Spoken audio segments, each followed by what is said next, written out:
جذبے کو جتنا بھی سراہا جائے، اس کی جتنی بھی تعریف کی جائے اتنی ہی کم ہے۔ ڈاکٹر امجد ثاقب کی سربراہی میں کام کرنے والا ادارہ اخوت کسی تعارف کا محتاج نہیں ہے۔ اخوت اس وقت مشکل کی گھڑی میں نہ صرف یہ کہ انہوں نے یہ فیصلہ کیا ہے کہ 1,00,000 لوگوں تک راشن پہنچایا جائے گا، بلکہ انہوں نے یہ بھی فیصلہ کیا ہے کہ 1,00,000 لوگوں کو پیسے بھی پہنچائے جائیں گے۔ اس کے علاوہ اخوت کی طرف سے موبائل ٹیموں کی صورت میں مختلف چوراہوں پر، مختلف سڑکوں پر، مختلف جگہوں پر لوگوں کو کھانا مہیا کیا جا رہا ہے۔ ڈاکٹر امجد ثاقب کی قیادت میں پاکستان کے دوسرے اداروں کی طرح اخوت نے بھی ہمیشہ اہم رول ادا کیا ہے اور یہی کوشش کی ہے کہ اس مشکل گھڑی میں کس طرح سے پاکستانیوں کی زیادہ سے زیادہ خدمت کی جا سکے۔ جماعت اسلامی اور ان کے ادارے الخدمت نے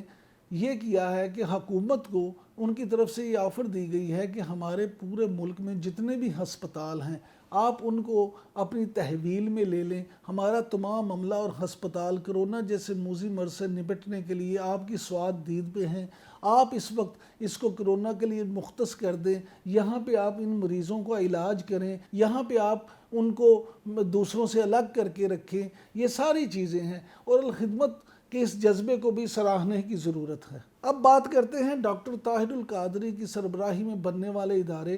منہاج القرآن کی۔ اس ادارے نے بھی پاکستان سمیت دنیا بھر میں ہونے والی مشکلات میں، مصیبتوں میں، تکلیف میں، دکھ میں انسانوں کی مدد کرنے کا فیصلہ کیا تھا۔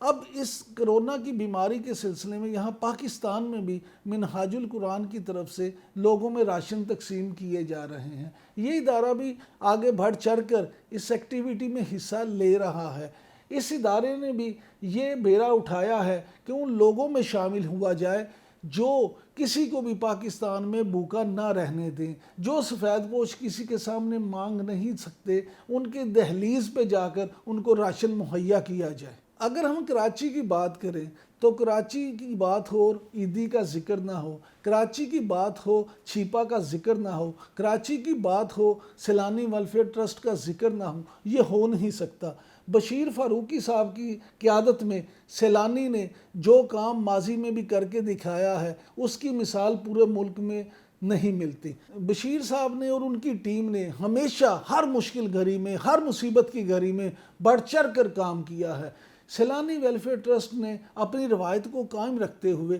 اس دفعہ بھی یہی وتیرہ اپنایا ہے اور یہ لاک ڈاؤن کی وجہ سے پیدا ہونے والی صورتحال سے نپٹنے کے لیے، لاک ڈاؤن کی وجہ سے بھوکے رہ جانے والے فرد کے لیے، لاک ڈاؤن کی وجہ سے بھوک سے تڑپنے والے خاندان کے لیے سیلانی آگے بڑھا ہے۔ سیلانی ٹرسٹ کی جانب سے ان کو راشن مہیا کیا جا رہا ہے۔ سیلانی ویلفیئر ٹرسٹ کی طرف سے موبائل ٹیمیں تشکیل دی گئی ہیں، وہ گھروں میں جا جا کے لوگوں کو راشن پہنچا رہے ہیں اور اس بات پہ سیلانی ویلفیئر ٹرسٹ کی تعریف کرنا ضرور بنتی ہے۔ عیدی کی طرف سے بھی اسی طرح دیکھیں کہ عیدی نے اپنی خدمات جس طرح سے اس ملک میں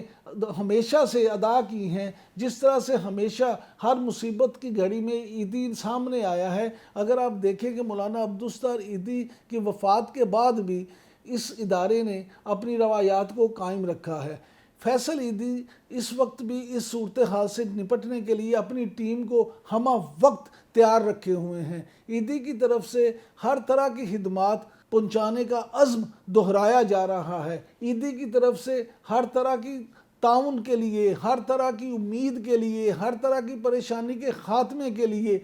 ان کی ٹیمیں ہر وقت روڈ پہ موجود ہیں، ان کی ٹیمیں ہر وقت ہر شہر میں موجود ہیں، ان کی ٹیمیں ہر وقت مریضوں کی مدد کے لیے موجود ہیں۔ اسی طرح بات کی جائے چھیپا کی تو چھیپا کی ٹیمیں بھی کراچی کی سڑکوں پہ آپ کو کام کرتی ہوئی نظر آئیں گی۔ چھیپا والے بھی اس کوشش میں ہیں کہ وہ بھی کہیں عیدی یا سیلانی سے پیچھے نہ رہیں، وہ بھی بڑھ چڑھ کر اپنے ملک کی، اپنے شہریوں کی خدمت کریں۔ یہ تو اداروں کی بات تھی۔ بہت سارے مہیر حضرات جن کے نام شاید ہم بھی نہیں جانتے، جن کے نام شاید لیے بھی نہ جا سکیں، وہ اپنے اپنے تئیں اس کوشش میں لگے ہوئے ہیں۔ ہر گلی، ہر محلے میں آپ کو ایسے لوگ نظر آئیں گے جو مدد کے لیے تیار بیٹھے ہیں، جو راشن بانٹنے میں مصروف ہیں، جو اپنے ساتھیوں کی مدد کے لیے تیار ہیں۔ لیکن یہاں پر اس بات کی ضرورت ہے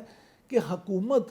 اس طرح کے اقدامات کرے کہ صرف یہ نہ ہو کہ مانگنے والے تو 4 راشن اکٹھے کر لیں اور ضرورت مند تک کوئی چیز نہ پہنچے۔ یہاں یہ دیکھنا بھی ضروری ہے کہ وہ ضرورت مند، وہ سفید پوش جو واقعی بے روزگار ہو چکا ہے، جو واقعی اس وقت راشن سے محروم ہے، چیز واقعی اس حقدار تک پہنچے، اور جو پیشہ ور بیکاری ہیں صرف وہی یہ چیزیں اکٹھی کرنے میں نہ لگ جائیں۔ حکومت پاکستان اگر اس حوالے سے تھوڑا سا کام کرے تو ہر سال پاکستان سے تقریباً 1.5 لاکھ سے زائد پاکستانی حج کے لیے سعودیہ جاتے ہیں۔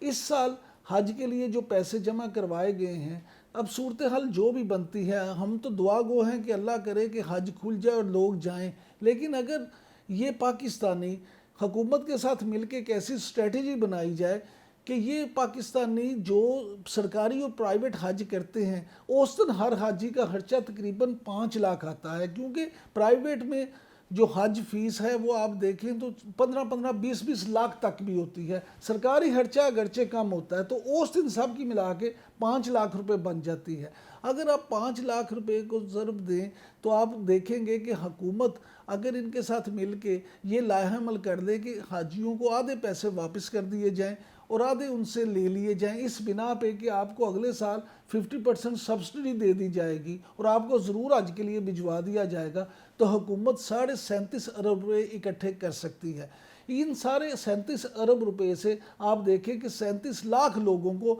آپ فی آدمی لاکھ روپیہ بھی دے کر قرض حسنہ کی صورت میں اسے روزگار پہ لگا سکتے ہیں۔ اس طرح نہ صرف وہ اپنے پاؤں پر کھڑا ہو سکتا ہے بلکہ وہ اپنے خاندان کے لیے کمانے کا، اچھا خاصا کمانے کا ایک ذریعہ بھی بن جائے گا۔